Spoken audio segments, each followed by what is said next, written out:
Top of the morning, afternoon, or evening, folks. It's Captain Liam here on this beautiful, beautiful check-in Tuesday. I hope you're well. The purpose of Check-in Tuesday is just to make sure that you have an opportunity or you allocate time for people to reach out, speak to each other, and connect, because you never know how other people feel.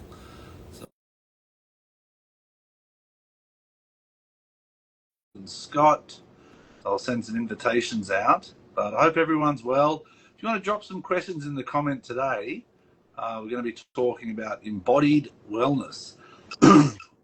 Hello? Hey, Captain Liam. Can you hear me clear? Yeah, it's top of the evening for you, isn't it? Yeah, it's getting a little bit dark here outside. Yeah, exactly. In the south of France. South of France, and whereabouts? In Antibes, right in the center of everything. Right in the centre. You're not messing around there, are you?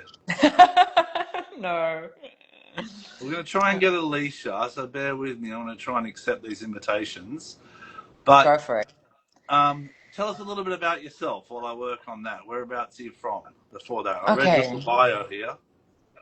Okay, yeah. So I'm originally from South Africa, Cape Town area, but I moved to France when I was about 18. So I studied in Paris and then And I why the joined move? yachting. Why the move? Was it yachting? Why Was the it move? boy? No, it was actually just because I wanted to learn to speak French after high school.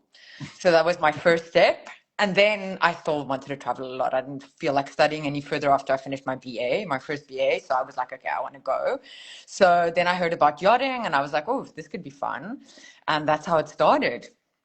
Well, it's a beautiful language, French. My children are actually in Montreal at the moment learning it. Ah, So oh, really? Okay, they're from wow. Dominican Republic. So they've started in Dominican Republic, and they've got Spanish as a mother tongue, English, and then French. You know? Okay, that's amazing. Wonderful. Want Hey, to see Alicia Alicia. there? Hello. How are you today, Alicia? Very well. Lovely to meet you. Likewise. So I try and pick a Hi, song for Laura. each check-in Tuesday, and I was like, what a difference a day makes. There's been this jazz song in my head all day today. You know? Oh, So that's a great good. choice. I actually listened to it before we started. Did you? Yeah, I Where's the, did. where's the original from? Does anyone know? Or you two are too young, maybe. No, no, I'm not that young. You But look young. yeah. No, I think it wasn't a Diana Ross, the version you played or something like that. Yeah, I think it was Diana Ross, that one. I'm like, did she originally do it? You know, but we're I'm not trying to sure. get Captain Scott in here. He may join, he may not. We'll see how we go. But let's start. The purpose of Check-in Tuesday is to raise awareness for crew, but not just crew on board, crew ashore, the industry as a whole, professionals, brokers. It's a huge network of people in this industry, and it's important that we take time at least once a week just to ask each other, how are you? Yeah. It's as much as for oneself than for others. Does that resonate at all? 100%. Because on Yeah, this especially. journey, on this Yeah. journey, I'm learning more about it's helping me more as much as it helps others when I help. Yeah. So Alicia, correct? Yes, that's right. Where are you Right calling the from? first time. It looks Sydney, dark. Australia.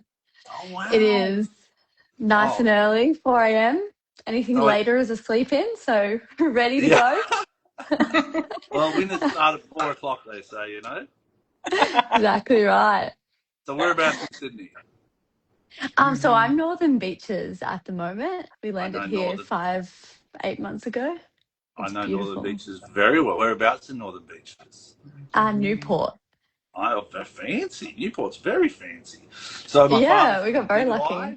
My father's from Oh, lovely. Zingai, and I lived in Narrabeen for 2 years. Once I finished my little scuba diving trip to North Queensland, and I worked on the ferries, the green ferries that go Oh, back and forth. amazing. So Very good. that's when I learned to drive yachts and dock boats quickly and in a hurry. And from then I said, Fun. there's got to be more to the world, you know? Yeah, Mm.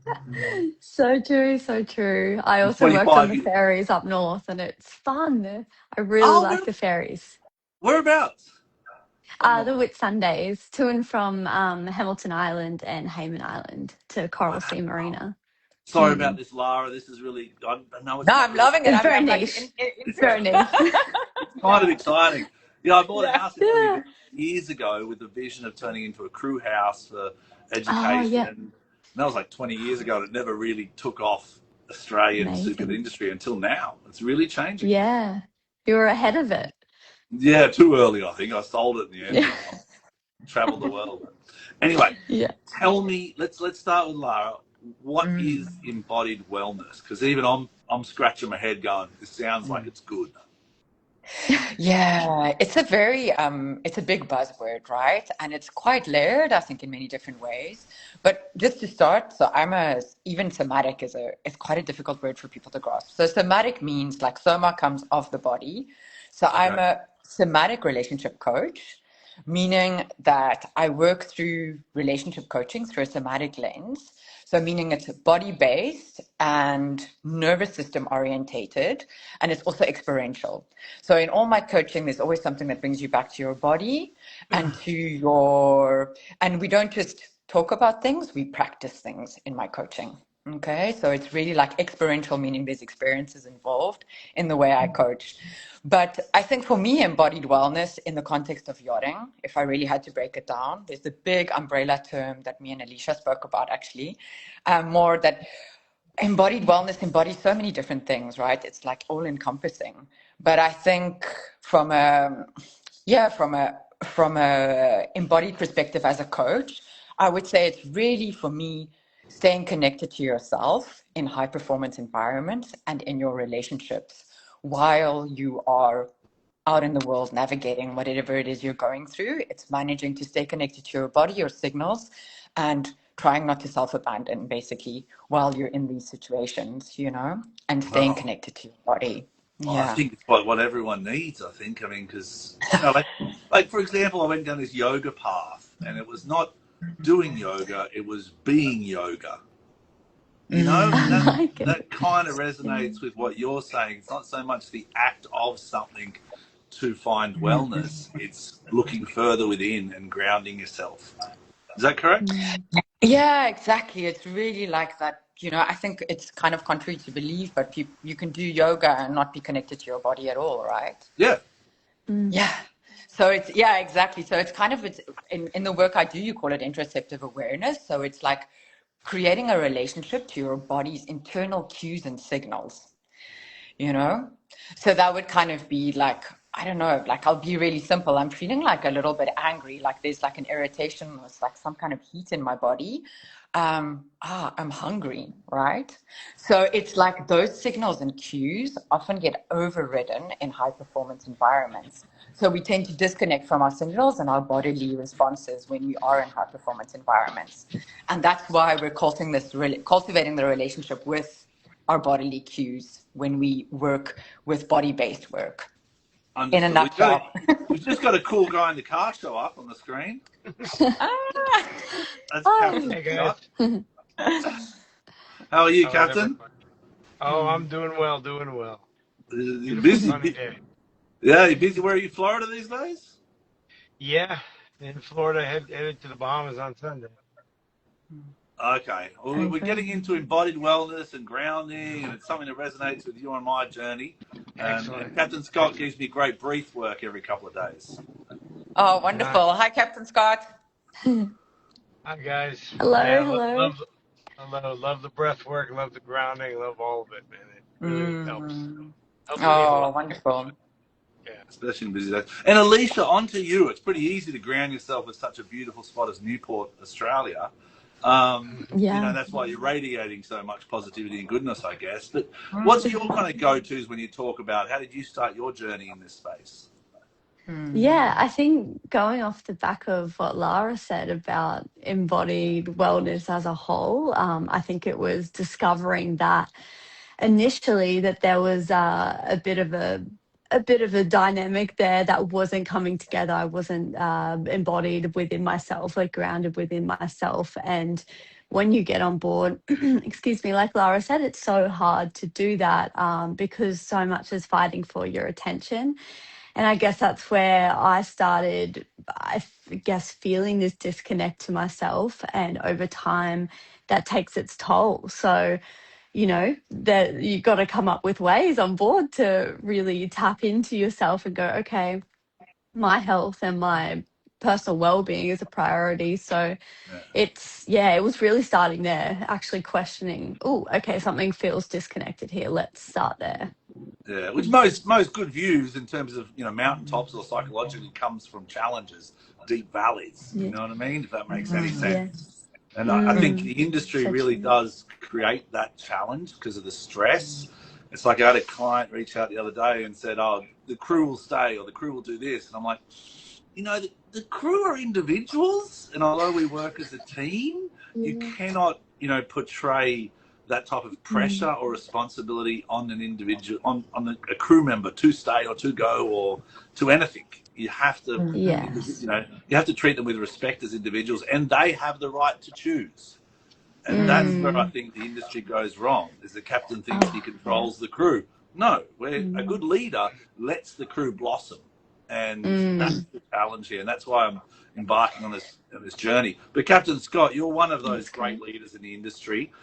What do you take when you hear the word embodied wellness, you know, and grounding? And do you see it as something that crews should be more aware of? Yes, I think as much as possible, you know, that if you have really healthy crew well-being, the crew more than likely will probably be sticking around. You'll probably have a very successful boat, successful program. Yeah, there's all different ways people measure success. I mean, the other day too, and I know we go on different tangents here, so bear with us, Alicia and Lara, Yeah, because we like it. this is kind of a free space, Check-in Fun. Tuesday. But Yeah. you know, and feel free to brainstorm as well. But I had this kind of conversation the other day with what is success, and success. You know, the person said success is service of others for oneself. You know, service of others, and if you can always serve others, it does resonate goodness and the power of attraction and so forth. But without being grounded, it's not possible, because you're giving. You're giving. The service of others is a giving thing. So how do crew, and point number 2 or pillar number 2 that you brought up was, what are ways crew can embody wellness on board? So what's your kind of like tips for crew out there listening to say, I'm not grounded, I'm running all day, what can I do? Yeah. Lara, you want to take it away? Yeah, go ahead. Yeah, either way.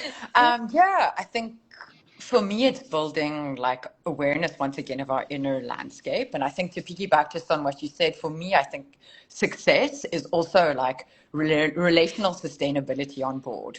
Wow. Meaning that we have the capacity to be able to sustain healthier relationships on board through knowing ourselves, through different skills, and how to be able to work together. And that's where the overlap of knowing who we are in relationship is kind of really important when it comes to any context, really, right?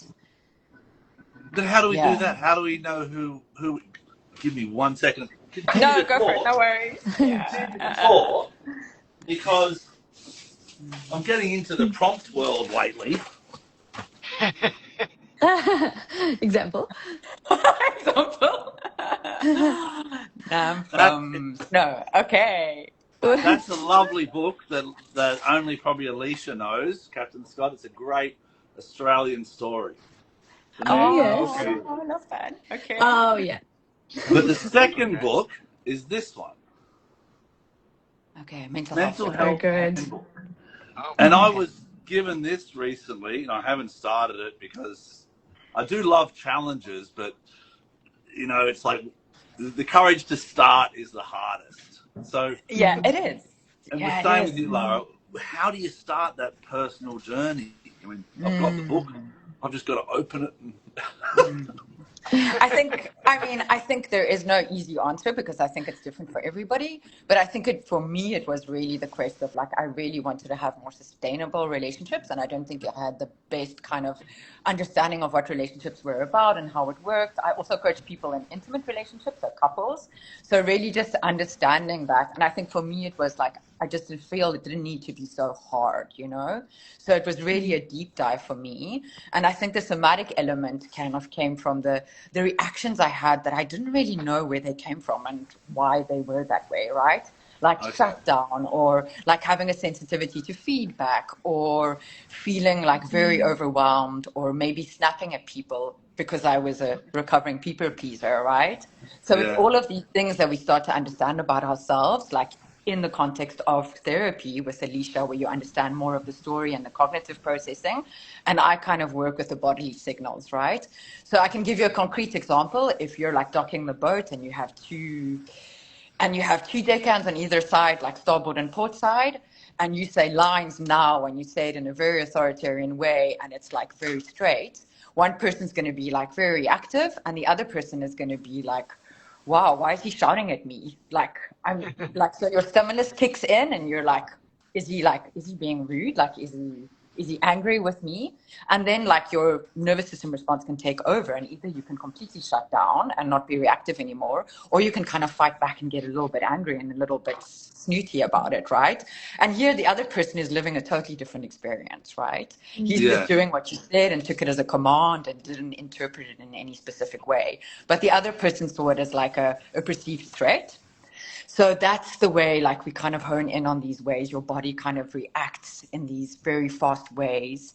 And that's a relationship that we try and cultivate so that you can have more capacity to have more options and more range and more choices in those moments, you And know? these are so you work with the somatic or the physiological signs and symptoms of how you react. Exactly. And then Alicia's got the beautiful story of like, why do I maybe have a thing with figures of authority, right? And I guess she could expand on that a little bit, like Yeah. in the deeper dive that she does, you know? Yeah, definitely. It's I guess that starting point of going, oh, that didn't feel right, or I want to get better at that own, self acknowledgement and ownership for something, being accountable for then my actions, how I show up in the world. That's you first, and that's, the greatest change, because it's just this, I guess, light bulb moment, because you might have gone your whole life or your whole yachting career without, like Lara said, kind of acknowledging the difference of, oh, that person over there doesn't react the way I do. But that's for certain reasons, certain protective reasons. And you then have those coping strategies that you've held, for as long as you can Yeah. probably remember. So that's what the talk therapy is a lot about, is kind of diving into that story and exploring your own story, accepting it, kind of figuring out different ways that you can then approach new scenarios and opportunities to then go, okay, great, I maybe didn't do the best I could do today, but tomorrow I'm going to put those little techniques and practical assessments in place and, yeah, do better. So it's 1% better arming every day. yourself. It's understanding the physiological, it's Mm. understanding the mental, and it's arming yourself to Mm. prepare for the day. Yeah, so true. And letting go of that armor as well is in the same aspect. Okay. It's realizing, oh, okay, that protected me for a reason that it's not actually relevant anymore. It used to be relevant, and that used to be something that made sense, but now it actually doesn't fit my context. And now I can reframe that kind of coping mechanism. Okay, I'll jump to you now, Captain Scott. But I grew up in an era, and vulnerability is an exciting journey I'm on in the last couple of years. And I must admit, Mm. it's an exciting journey. It includes therapy, it includes these type of conversations, and it's a journey that I'm afraid of. Like, I'm afraid of opening this little book, and going Mm. within, because I grew up in an era, and my father would say, if like, don't. Well, there's different sayings. Don't take offence when you're only a paling. And that's an Australian saying that means don't take offence when you're only a part of it. Or Mm. you are a part of the problem constantly, or words to that effect. But Captain Scott, you're a similar generation to me, or same. You come from Jamaica, you've transitioned, you're successful in the corporate world and in the yachting world. How do you kind of, as a leader, how do you kind of work with your team to say, how do you understand the signs and symptoms? How do you change your leadership structure, or do you self kind of reset yourself? Well, a lot of times it depends on, like, just to add on to what everyone's saying here, is where everyone's kind of different. Everyone has a different reaction. Everyone has a different way of looking at based on all their things in their past or things that they're thinking about. And each person is different. A lot of times I take it on myself, and like yourself, I've been working on myself for however many years I've been alive, but I don't make it known to other people until recently because Yeah.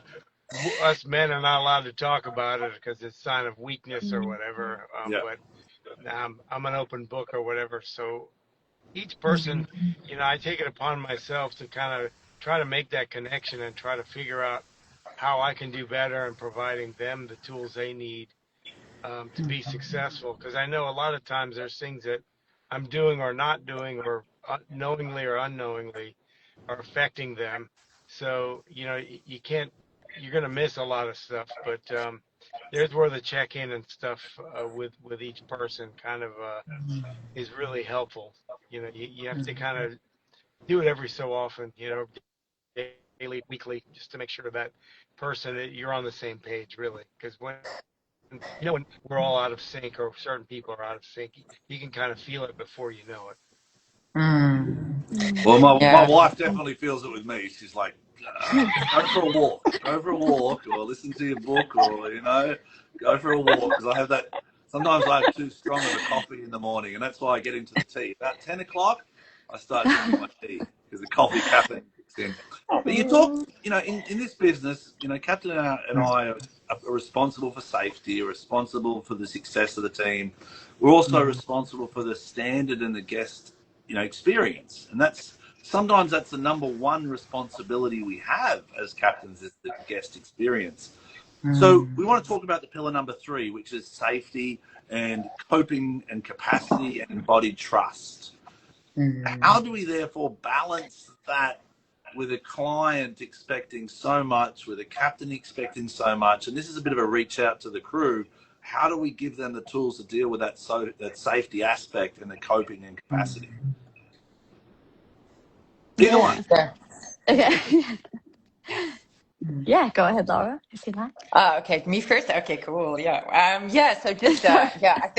I think that's another layered question, and I do understand that like guest is obviously the first priority, but I think equipping crew in the best way possible to be able to know themselves, have systems in place, have things in place that they can go to in charter, off charter, and maybe if they need extra help, to see professionals and work with people so that they can be best equipped to give the best service possible, to be able to have the best capacity to show up as their best selves in the way that they can. And that also goes through processing the things they need to process when they're not on charter, so that they can keep staying with themselves and also working with their own capacity within timeframes of being really, really busy. And something I'm a really big advocate of is like somatic boundaries. It's something that I work with a lot. It's creating that internal landscape and awareness of what your capacity is in the moment. Okay, so our capacity is like, are you on a 1/10 today? Like when your wife says go for a walk and read a book, she kind of notices you're at a 7, right? Yeah. Or maybe an 8. So it's like having that awareness. And what I often say to people is, of course, you're not going to be like, oh, I'm at a 9, I have to go have a nap, and you're in the middle of service, right? But I give you small tools to try and get through the day so that you don't escalate too high. And then we have ways of processing when you get to go back to your cabin to complete like whatever cycles you need to go through. Like Eva voiced, like that was so embarrassing. And maybe you're going to have to punch a pillow, you know what I mean? So those are ways in charter that work, And then if it is bigger, I think with what me and Alicia do, like really go see a coach if you feel like you're quite snappy, you have a hard time, like your hypervigilance is, for example, a state that's really common in yachting. And I think that that's what makes yachties really good, but it's also to their own detriment, is that they're so ultra aware of what's going on around them, and it makes them really fast and reactive to guests' needs. But at the same time, you're constantly outwardly focused and not internally focused at all very often. And that's when you tend to burn yourself out and go over your capacity and will become snappy, maybe reactive and resentful in the end. So it's building that sort of relationship around your awareness and understanding. And sometimes a good offload and a good cognitive process like Alicia offers, she can drop into that more, is also exactly what somebody might need if they really feel like the resets and the actions they take during the day isn't enough to sustain, you know, a season or time on board or the high pressure environment they find themselves in, you know? Okay, so you're talking about the safety, the offload. Dive into that a Yeah. little bit more, Alicia, because I'm kind of excited. I heard hit the pillow, you know, and I'm like, I can imagine being in a crew cabin having pillow fights now, you know, which is offloading. I'm like, that's great. That's great. Crew bonding, yeah. Yeah, crew bonding. That's a little pillow fight. What are some other offload techniques that people could use, you think? Either during or before? Yeah. Well, I think touching on what Lara said about like acknowledging it first is going, okay, cool, we've acknowledged it. And then it's having that tap, releasing the tap at the bottom of every day or at the top of every day, knowing your capacity and going, okay, I really hit my limit yesterday, or I really hit my limit by lunchtime.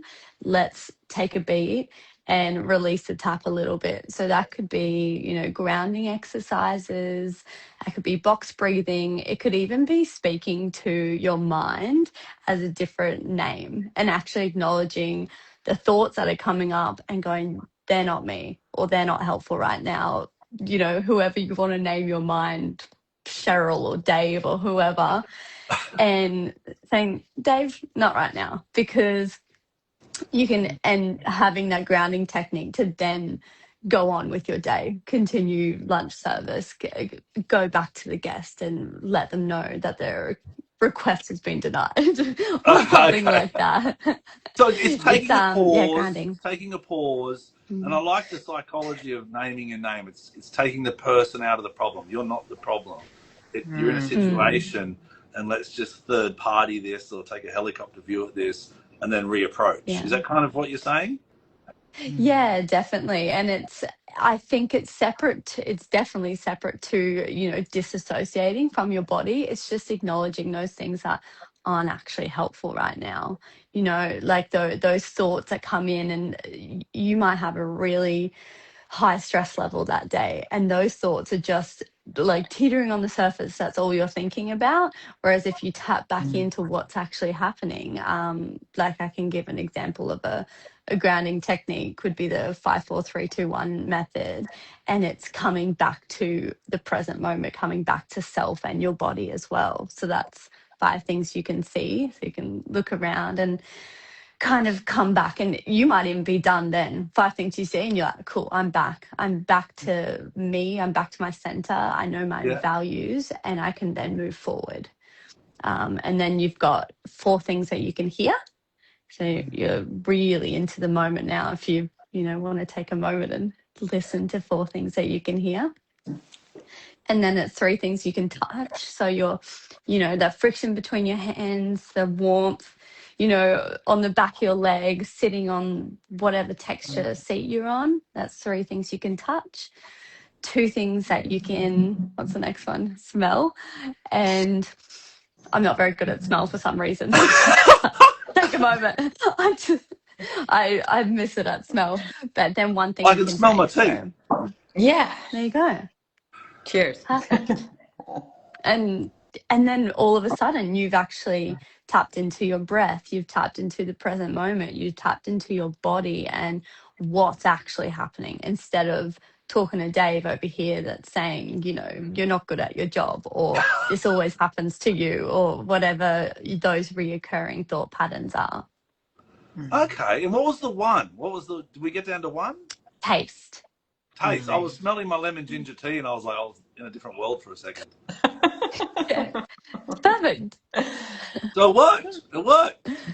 There you go. I felt good. And what do you think, Captain Scott? Is that a technique you've heard of before?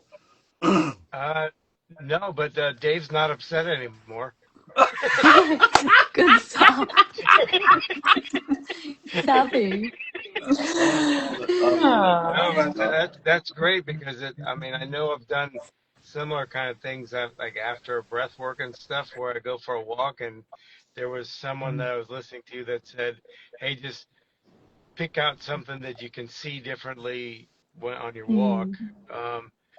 Listen for the birds, walk on a different path, just to kind of put yourself on a different track to where you start thinking. But all that makes sense, because you're engaging all the senses, and that gives your brain a chance to reset. I guess that would be the idea, which I think that's really great, actually. Yeah, it's funny Yeah. when I listen to this, I look away a lot, and I apologize, but I've learnt about it now because I've seen myself on. I don't like seeing myself on these things, social media. Hmm. But sometimes my kids show me like, "Dad, you're looking away," and I'm like, "But that's how I think. Like I listen away Yeah. and I think, Mm, and I think that's the Yeah, visual aspect of it all. same. Yeah. You know what I 100%. mean? But I Mm, love that. It's like the two wolves. Which wolf do you feed? That's the one mm, I Yeah. like to use. And Yeah. when I have a difficult situation or there's stress on me, I'm like, all right, cool. Here's my good wolf. In my heart, I'm going to feed the good wolf, and Mm, I'm not going to get angry, and I'm not going to get upset. I'm going to go, that's another one I use. But I like the 5, 4, yeah. 3, 2, I like 1 because that. it forces you through a process, that Mm, gives you an outcome, and it can take a minute, I guess. Like it was quick what we did. yeah. mm. And depending what type of person you are, you either have to finish that exercise, or like me, I'm happy to finish at 3 things I can see. I'm like, okay, great, I'm back. You Yeah. know? Well, you're well practiced, I guess. I think I'd need the -2, -3. Yeah, that's Depends how good. many It's Checking out coffees good. I have, you know. yeah, Yeah, We it's want to checking out talk true. about, Maritime, doing it. yeah, Mhm. exactly. We want to talk about the fourth pillar here, embodied wellness. And I actually finally figured out how to put a title on these live streams. The title is Embodied Wellness, and I was pretty proud of myself, actually. It was It's something very new. good. Yeah. Um, so, leadership, empowerment, and accountability. How we're starting to get quite deep into how Mm. embodied wellness can be applied to the workplace or applied to the individual. What do we mean when we talk about the leadership of embodied wellness and the accountability and the empowerment? Mm. Do you want to start, Lara? Yeah. Yeah, yeah, sure. Yeah, I think it's like once again it's layered, and I think that I mean I feel like accountability is obviously starting with ourselves as leaders, right? Knowing that we're responsible for ourselves, for if it comes from the work or lens I do, it's our relational skills, our regulation skills, and also there's two deeper facets there. Like there are resets that you can do in the moment to bring you back into your body, but there's also rewiring your nervous system through relationship work that you can do in a container with coaching that really rewires the patterns you have through your body. So that means, like, for example, if you tend to be hypervigilant, it's the protective strategy, right? So in relationship with me, we tend to give you different outcomes, relational outcomes, so that it can change the protective strategy that you've put in place, right? And also that interoceptive awareness, meaning that, like, if you have responses all the time and you're bypassing your body's signals, that's often one of the main reasons that lead to burnout, right? Because you're constantly overriding your system. So it's like creating that awareness once again with your body signals, and also understanding how your nervous system shows up as a leader. And then if we take it beyond that, I would say the kind of culture we create on board.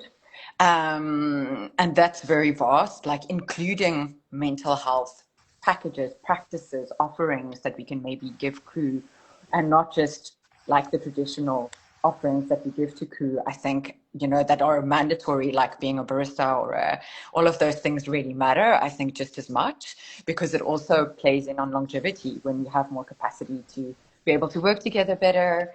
I think things like team building is also really important. So there's a lot of aspects of it, but I think really including that in our approach as a leader, I think is beautiful. And also just to mention that, like, sadly, not everybody is like Captain Liam and Captain Scott, where they really want to encourage mental wellness on board. And you're such advocates, and I think this is unbelievable what you guys are doing, Mm. because it was unheard of when I started in yachting. But it's really advocating for that, but also understanding that there are still a lot of toxic environments on board for a lot of crew. So it's working with, I feel very strongly about creating preventative work and creating more awareness around the situations that younger crew might find themselves in, so that they can advocate better for themselves when they are in these toxic environments, to empower them to make better decisions.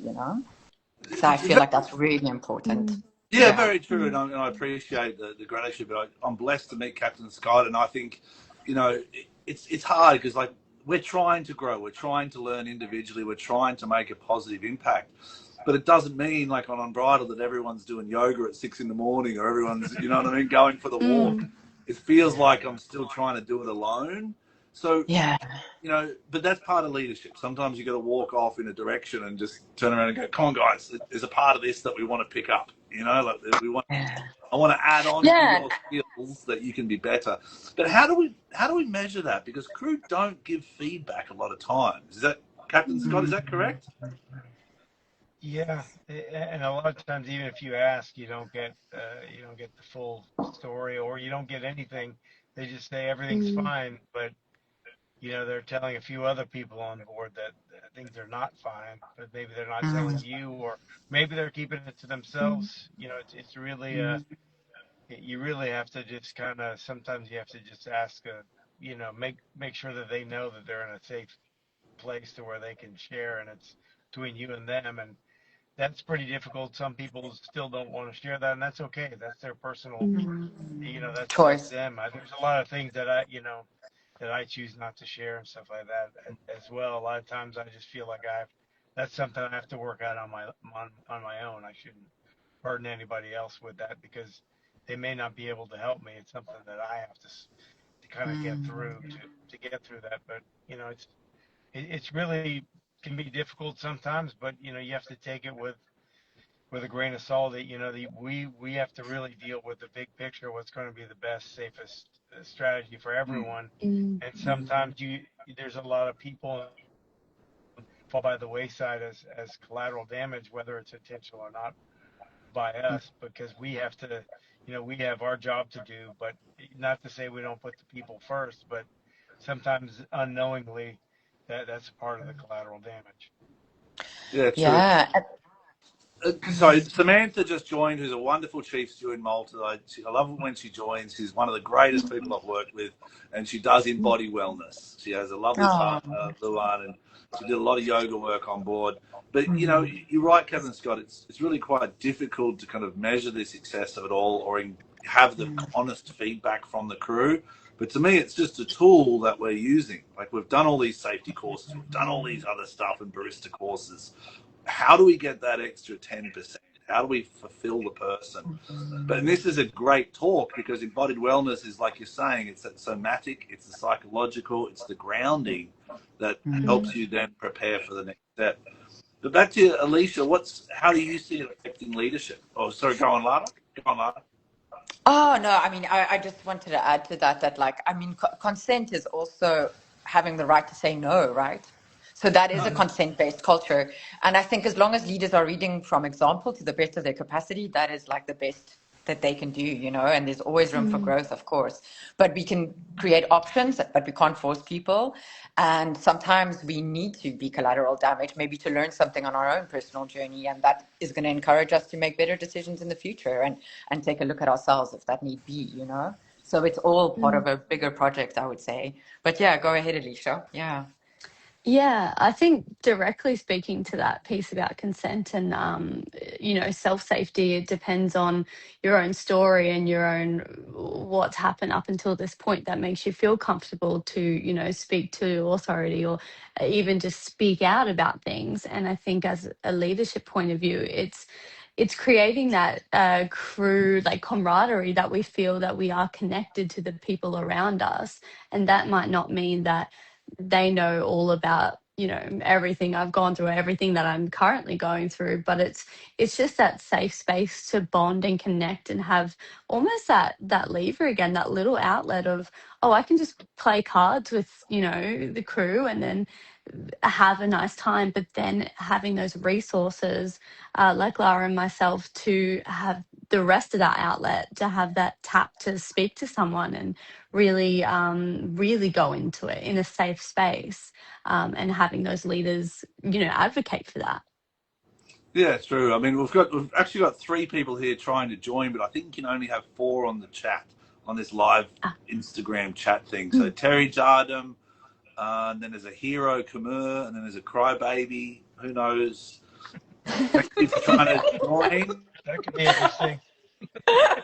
You know, I'm sorry, I'm not really good at this, but I'm trying. I think, for me, it's the crew. I've done 25 years in yachting, and I speak to brokers, and I speak to owners, and I speak to crew and industry professionals, marina staff, and they all say the biggest asset of a yacht is the crew. It makes or breaks the experience. So for me, that's why I'm trying to help here, is to really show the value to the crew. And as a captain, what I try and do is sometimes I skip out the heads of department. Like, it's business a lot of times. And this is just advice for captains, advice for heads of departments. A lot of times it's business between myself, the chief officer, chief engineer. These are the accountabilities. These are the key performance indicators. This is what we need to hit. But then the junior crew, they're the ones that need the most support, because they're the most unknown about the big picture. They don't see the big picture or the big vision. So when you're walking around deck as a captain, take 5 minutes and just chill and have a chat. Even if it's sitting down and they're working, or you work together, just chill and ask how they are, where they're from. Doesn't have to be work related. Is that something you do, Captain Scott, or recommend, or? Yes, and it depends on the department and the team, what's going on. But usually that's kind of part of the check-in, just to kind of, see what they're doing, how they're working, and know that, I'm accessible. I'm not just, hold up in my room or what have you, and don't knock on the door type of thing. But if they see us walking around and talking to them, then they have a little more openness, towards a lot of things. They'll feel a little better. And it's really what we put out is what we get back. If we put out our the best we can, a lot of times we get a lot of that back tenfold. True. And Caroline, hello, Caroline joined, and Dominican Yacht Support joined. I'll be there in a week or two, I think, in Dominican. I just want to share a stressful environment I'm going through. I've been asked to speak in front of 20 Dominican captains who run sports fish and charter boats in Marina Casa de Campo. And, I don't know, it's a tough one. It's Spanish as well. Just to throw it out. Throw that on top. Yeah, why not? Get it in there. I don't know. This whole vulnerable Liam to say yes. I don't know. It's like that movie with Jim Carrey. Remember when he says you can't say no? Yeah, liar, liar. Liar, liar. He's like, how's it know?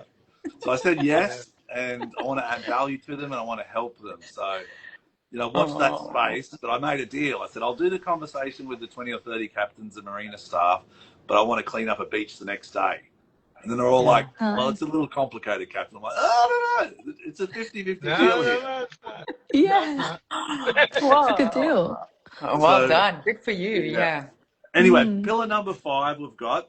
We lead from the belief, and I want to read it because I know you put a lot of effort into it. I want to make sure I get it right. We lead from the belief that you already have the answers. We are not coming from a place of having the answers for you. Social media often presents the idea that there is one solution for everyone, but embodied work honors individuality, self-awareness, and personal truth. Amen to that. Who wrote that? That was brilliant. No, we teamed up with this. We definitely did a little call before we did the chat. So we're like very much on the same page about that. Yeah. Yeah. And that's how you connected, because it's an interesting story. You both come from a different approach of wellness, but you seem to have united with a good holistic feel. You're covering two aspects of it. And that reminds me something about social media. We want to hit 100. We want to hit 1,000 followers so you can go live as well. Correct? Yes. Yeah. And both your accounts account. Yes. Both of our accounts. Both of us. Definitely. Yeah. You're so there. It's great. All right. Captain Scott and even Caroline at Superyacht Services Guide. Let's help them out. Let's help them get to 1,000 followers. So the individuality of embodied wellness. Do you want to start there, Alicia, and talk about the kind of psychology of it all, or how can you keep that individuality? Because you seem to resonate well with that as a tool. Sorry, was that me? Yes, if you want. No problem. Oh, yeah, no worries. My screen time just came up. I thought I got kicked out. Sorry, could you repeat the question? In terms of point 5, individuality of, embodied wellness, from a psychological point of view, because you've done it, you touched on that quite a bit. how do we kind of arm ourselves in the best way possible? Yeah, okay. So I guess it's coming at it with the lens that we all know that social media has this algorithm, and it's, I guess, creating that algorithm for yourself, creating the people that are around you, creating the mindset that you take into each day, and also just creating a social media algorithm that serves you instead of hinders you. And a lot of the time in the wellness space, especially in social media, we get this one idea fits all. And oh, sorry, That's it's right. early. So you get this one idea fits all, whereas, sorry, I think Laura, you're gonna have to speak. Go I've for got a a load. Take a do a couple big of cough. take a Yeah, couple take of a Sorry. sip of water. Oh, Yeah. water. from a physiological side. You talk about social media and the engagement. How do you kind of take that into the embodied wellness? Okay.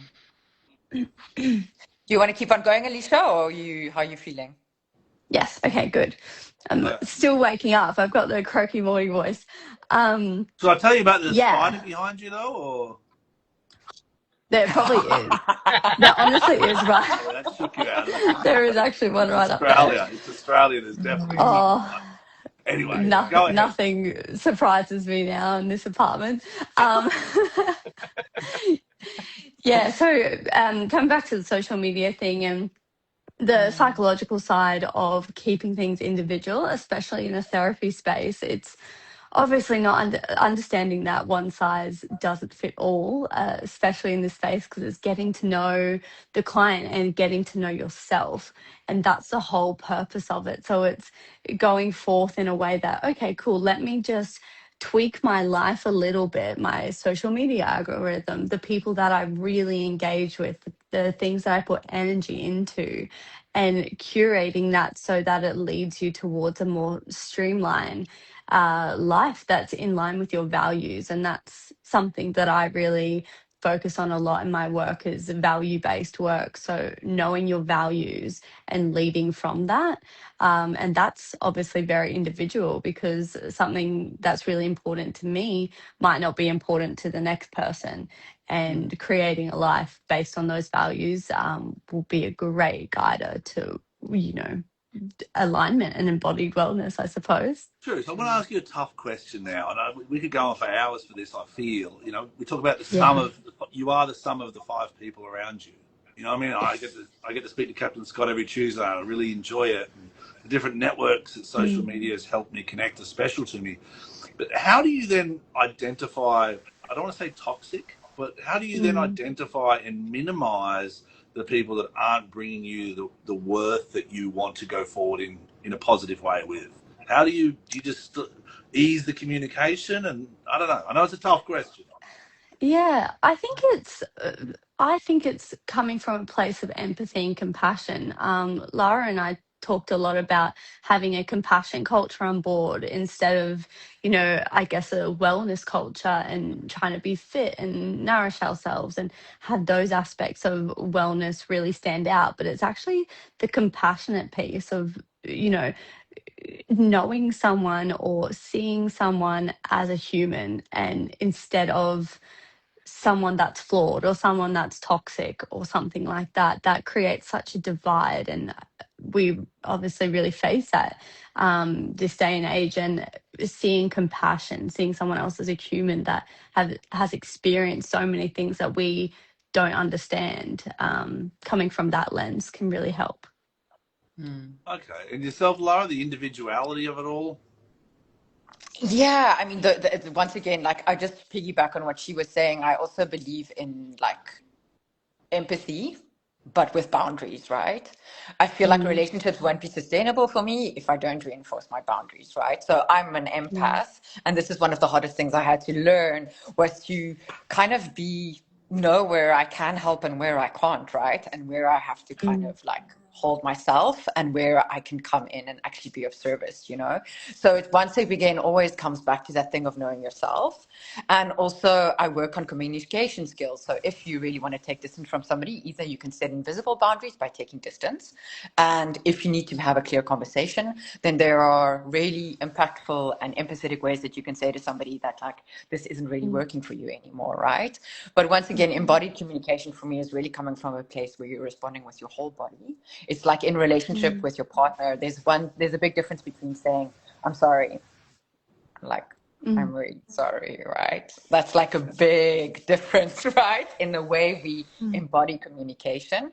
But I think when it comes to social media, to get to the pillar, I think for me, like, I feel like I have a big thing with social media, people coming from this aspect of being like a guru and having the answer for everybody, and this very sort of like, I have the answers kind of perspective, whereas my work is not about that at all. I'm not perfect. I don't know everything. I've been trained and I have tools and I have practices to help you on earth and become more of who you are and feel more comfortable in who you are. But a lot of my work is just removing the noise and helping you tap into yourself to really connect with what you want, need, and desire, you know? But it's got nothing to do with what works for me. What works for me is not going to work for you. Understood. Right. So it's really understanding like what works for you. And I can have a completely different belief system to you, but I'm not going to impose it onto you. Right. I can share my opinion and you can have yours, and we can live with those opposites maybe sometimes. And that's also okay. And it's accepting that, you know. So And like when it you're a comes to coming. therapist and a counselor. You're a counselor and therapist, correct? No, I'm not a therapist at all. I want to reiterate that. I'm really a coach, but I come from this Coach. body-based perspective, you know? So I really work with, I train in somatic experiencing, somatic, like all different Relationships. modalities. Yeah, and relationships. I'm also a board certified sexologist, so I also work with all aspects of relationships, you know? But I feel like that is a really big thing, is really coming from the perspective that I'm helping you understand what you really need. And it's got nothing to do with what I need, you know? I'm not projecting what I need onto you, you know, and that's really So important important. for me.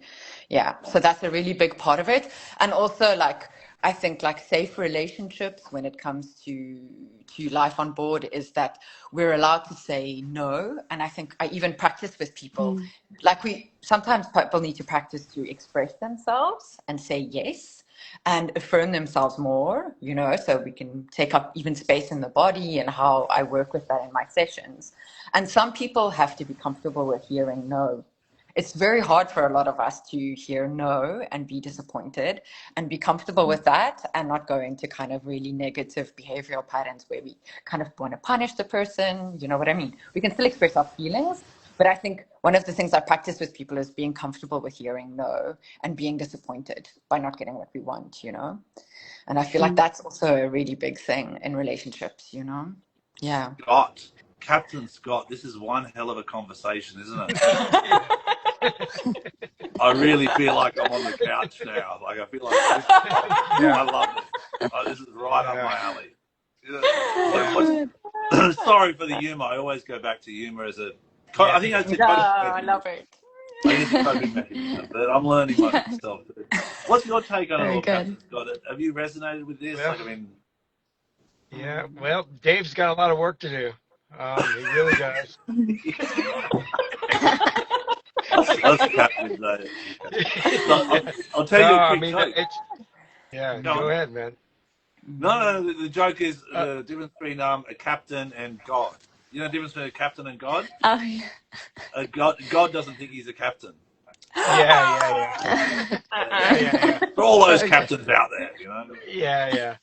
Yeah, we got to take ourselves down a notch every so often. I But think so. no, this has been really great. I mean, it's we got to go deeper on a lot of these conversations and stuff, and just keep talking about it more, because I get a lot out of our conversations here with Captain Liam, and this one in particular, because it's, you know, I work on myself a lot all day, every day, and just need to really focus on you know, helping other people doing, you know, and finding what works for them. Because I know, like you said, to reinforce that what works for me doesn't work for you. There's no one fix all, and social media in general, and just people in general want that black or white solution. You know, this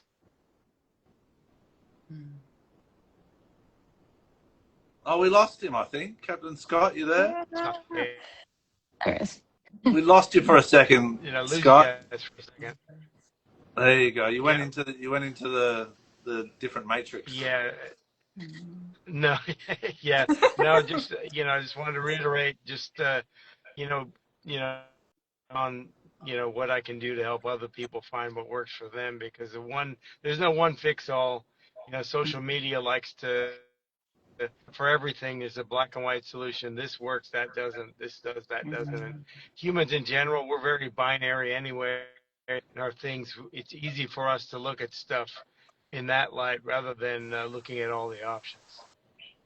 Yeah, true. Yeah. I mean, for me, I'm very blessed. I thank my wife always, all the time, because she always reminds me, and she's the one that grounds me the most. And the other day, I went and hugged a tree out in the bush, in a hike. Good. And also her advice every now and then, she goes, "You need to keep calm, Liam. You need to keep calm, my love." And it's hard because I get excited and I want things to happen positively in the world, whether it's cleaning a beach or making a crew or giving an owner a good experience. I'm passionate about that. But sometimes you forget to ground yourself. And in challenging times, I've never known what the tools are. So you two have really given me both physiological and psychological tools now. And if you have a pillow fight every now and then with the crew, that can kind of de-stress a situation, and then the grounding of a situation, because boats, they are a little petri dish of cooking pressure, like a little, so anyway, let's help you get to 1,000. Let's wrap it up, so I think it cuts out after an hour. But Lara, yourself, how can people get a hold of you? I love the idea of counseling. I think it's I think the word itself is 1,000 times better than therapy. I think it's needed. I think everyone should support it, even when you're feeling good. Not just feeling bad. When you're feeling good, take a check, Yeah. I'm a massive advocate for prevention, and I really want to offer more workshops and helping people connect more to these experiences, so that before it gets to burnout, before it gets to relational conflict, these are really the preventative aspect for me is really huge. And then also the empowerment aspect, I think, is a really big part of my trainings, workshops, and everything I do, is to really help people just to get to know themselves better and to know how they can better navigate relationships over time.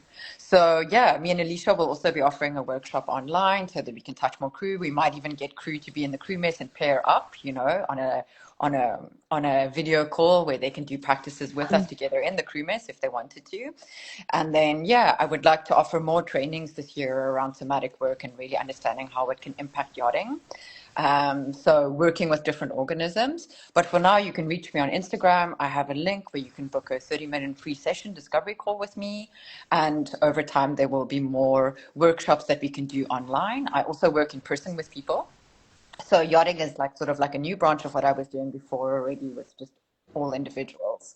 So this is really something I want to give back to the industry and really be of service, because I think having better relationships is really a key element of my work and that I feel super passionately about, Excellent. So it's Sea Soul Counseling. Oh, sorry. Yeah, that's me. Lara's And then it's Anchor and Align. Anchor and Align, and it's Sea Soul Counseling. They're the two accounts who want to get to 1,000. Yes. And I love a challenge. Yes. I agree, Lara, in the crew mess, great. We'll do it on Unbridled if you want. Looking forward to that. We did a great little crew presentation last week with Mental Health Aware. We had an opt-out policy where I said, crew, you don't have to be here. You don't have to be here, but I'll dock your wage. No, I'm joking. No pressure. No pressure. But if you are here, you get donuts on a Friday and no. That's salt. Sorry, Alicia. These give me so much positivity, these events. So check-in Tuesday. And yourself, Alicia. So you can find me on Sea Soul Crew Counselling either on Instagram or my website. And the same thing, I also have a free consultation session to see if we're a good fit and go from there. It's really just that that tap for you, and creating those practical tools throughout your days and passages wherever you might be, and in and out of yachting as well, because who you are outside of yachting also follows you into the workplace as well, and that's not to be forgotten. So yeah, that's where you can find me. And then finally, I missed Australia every day, I think, in Newport. What's your favourite bird that you may or may not hear today? Because it's sunrise in Australia. The kookaburra every day. Oh. I just find them they're so fun and so beautiful. Yeah, I do. I had a good friend of mine that he's from Canberra. He would tell me about all the birds and animals and stuff over there. Yeah, but this, you know the kookaburra? Have you heard the kookaburra? Yeah, I have. I just don't remember much about it. Oh, but the song it sings is like the word. It's like, like more or less. Yeah, basically, if you do something embarrassing, it definitely sounds like someone's laughing at you. Yeah, like that. Like it's a good reminder. Yeah, like that. Exactly. I always say, if you can't laugh at yourself, who can you laugh at? So. Yeah. You're right. Anyway, let's finish up with you, Captain Scott. What's your takeaway for the week? What's your bit of advice for everyone? Takeaway for the week is just keep working on yourself so you can be better for everyone around you. Amen to that. All right, all crew out there, everyone Beautiful. in the world, be safe, be blessed, and thank you for your time, lovely ladies. Lara and Alicia. Thank you so much. Thank you, Captain. Thank you. Cap. Have a great day, guys. Have a great day. Bye.